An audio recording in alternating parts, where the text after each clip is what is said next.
Welcome to our channel. Today we how to install Microsoft Entra ID, Azure AD, for SSO setup, complete guide step by step clearly. To get started with the installation of Microsoft Entra ID for single sign-on setup, open your preferred web browser. Navigate to the Azure portal by entering the URL, portal.azure.com. Log in with your Azure account credentials. Once logged in, locate the left-hand navigation pane. Click on Azure Active Directory to access the Azure AD management interface. On the Azure AD overview page, look for the Users section. Select Users to manage user accounts. If you need to add new users for SSO, click on the plus New User button. Fill in the necessary details for each new user, including name and email address. Next, return to the Azure Active Directory section. Click on Enterprise Applications found in the left sidebar.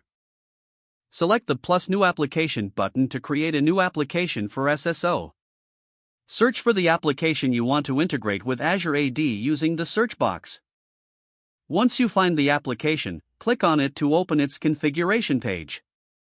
Now, locate the single sign-on option in the application menu. Choose the SSO method you wish to implement, such as SAML or OIDC. For SAML, enter the required SSO URL and entity ID provided by the application documentation. Upload the certificate if required by the application to ensure secure communication. Next, fill in the necessary attributes and claims as specified in the application setup guide.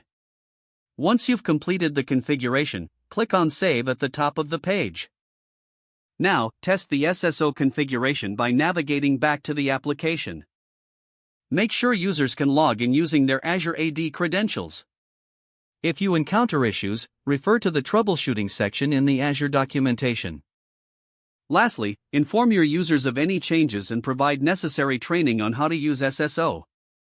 Congratulations, you have successfully set up Microsoft Entra ID for single sign-on. If the page does not load, refresh the browser or try again in a private or incognito window. Make sure you are using the correct email address, then retype it carefully to avoid small typos. If your password is not accepted, use the reset option and create a new strong password you can remember. Don't forget to like this video and subscribe to our channel for more step-by-step tech guides.